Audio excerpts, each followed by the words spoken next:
Hello, this is Stan Schauer with the North Dakota Department of Public Instruction. I am the Assessment Director, and joining me today for this presentation of information is Bonnie Weiss, who is Assistant Director in Assessment, and Gwen Marbach, the State NAEP Coordinator. I will be presenting some information first, and then we'll move into Bonnie, and then we'll move into Gwen's portion of the presentation.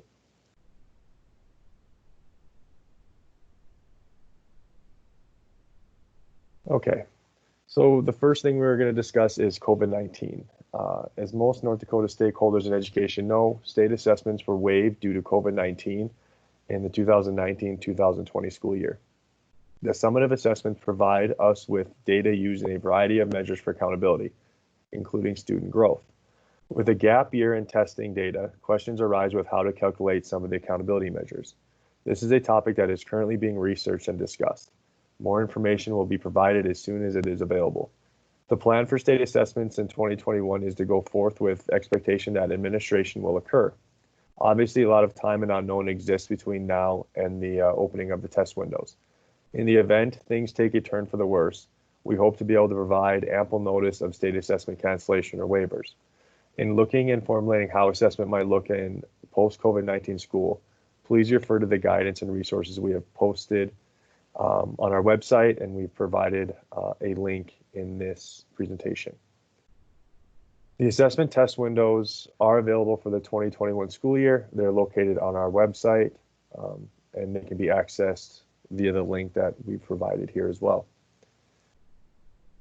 Some NDSA updates. Spring 2020 was supposed to be the launch year for the NDSA science assessment, and so now it will be this upcoming spring. The science test has the same test delivery system and testing schedule as the math and ELA.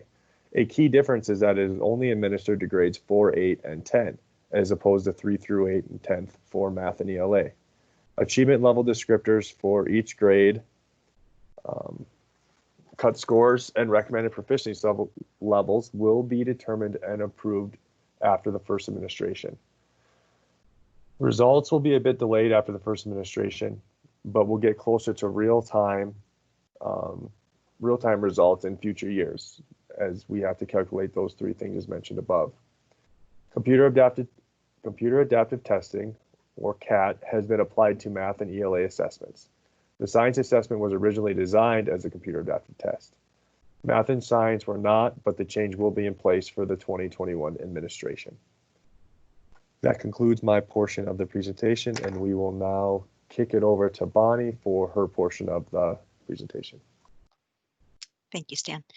As you may recall, ESSA provided states with flexibility in allowing LEAs to administer a locally selected, nationally recognized high school assessment in lieu of their state assessment. ND-DPI has offered districts the opportunity to use the ACT as their high school accountability tool for the past 3 years. Spring 2018 was the first year that districts were provided this option. 14 districts signed on to use the ACT in lieu of the 10th grade NDSA. These 14 districts equated to 49.18% of our junior population. 4 districts declined after indicating initial interest that year. In spring 2019, 32 districts committed to using the ACT as their accountability tool. This was 55.32% of the state junior population, and that year we had 2 districts who had initially indicated interest but later declined. This past spring 2020, we did not report accountability due to COVID. However, prior to this, we had an increase to 43 districts wanting to use ACT as their accountability tool. These districts accounted for approximately 62% of the state junior population, and 7 of the 10 largest school districts using ACT for accountability equaled 49.88% of our juniors. 3 districts had initially indicated interest, but then later declined, as well as we had 1 small district who after 2 years went back to using NDSA for their accountability measure. In order for an assessment to be approved as an accountability tool, it must pass a federal peer review. ND-DPI initially submitted our peer review in support of ACT's use as an accountability tool to the USDE in December of 2018. We received a response back the following April. The response indicated that ACT was found to substantially meet requirements as a locally selected, nationally recognized high school assessment for ELA and math in North Dakota. Although we substantially met, we are required to provide additional evidence. So we submitted our additional evidence this past June. The evidence included an alignment study between ACT and the North Dakota content standards in ELA and math, an ACT NDSA comparability report, and a comparison of reliability study with NDSA. The results of the independent alignment study found that in math, almost all items, 99%, were aligned to the North Dakota content standards. Test items were also found to cover the 8 mathematical practices represented in our standards. In English language arts, all ACT ELA content, including individual items and the writing task, were fully aligned to the North Dakota ELA content standards.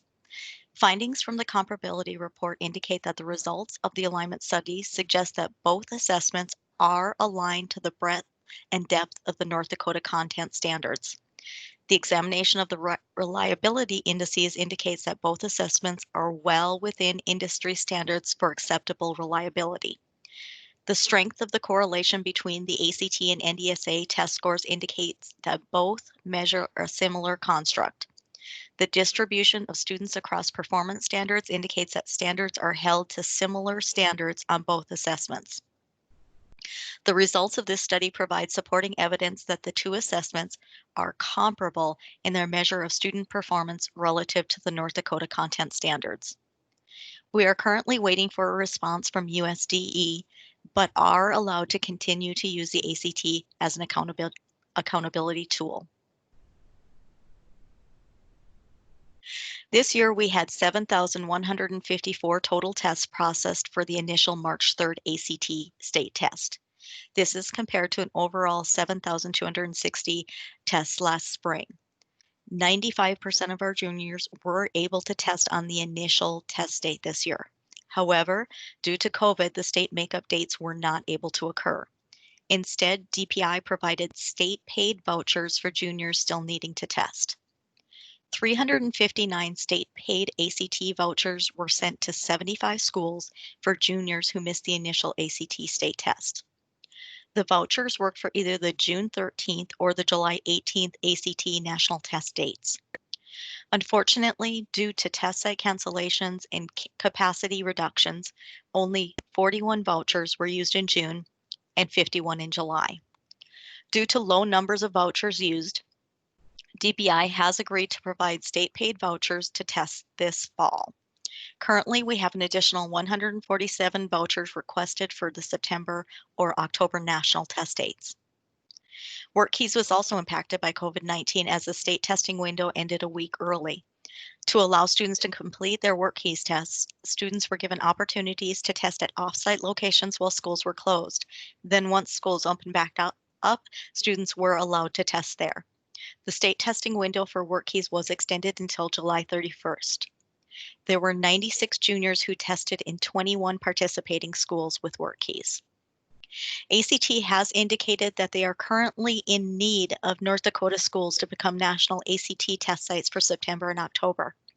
Your school can be an open test site or can choose to become an unlisted test site for just your students. If you are interested, please contact ACT. Due to the extended state testing, district and schools will now receive their junior profile reports and data files at the end of September. Profile reports will include the March initial test date, as well as the June and July test dates with the state-paid vouchers. ACT junior data for 19 and 20 should be on our state dashboard as well in the late fall. A separate file will be provided by ACT to any schools and districts with results from students testing in the fall with state-paid vouchers. In looking forward to upcoming state testing opportunities and for your planning purposes, the spring 2021 and spring 2022 state ACT testing dates are currently available on the ND-DPI assessment webpage. I will now turn our presentation over to Gwen Marbach. Hello, I am going to give you an update on NAEP 2021. At this time, we have been updated that we will not be holding the civics and U.S. history for grade 8 or the long-term trend for age 17 this year. As far as we know right now, we are preparing for the reading and math grade 4 and 8 for 2021. We have been told to continue working on our plans to go ahead with NAEP 2021, but a final decision to hold NAEP 2021 will be given to us by the end of August. Now, as all of you know, this is just not a state test. This is a national test. So all states' restart plans, all educational situations in every state, and of course, the COVID situations in every state have to be considered before moving forward with NAEP 2021. All health, safety, and data quality are paramount in making this decision. Peggy Carr with NCES will be working with Congress and the Assessment Governing Board to make this decision by the end of August. For updates on this, please refer to our COVID page under the Assessment tab to get any updates on this. I will now turn it over to Stan. Thank you so much for joining us for the assessment updates for 2021 school year. I hope you have a good day. Thank you.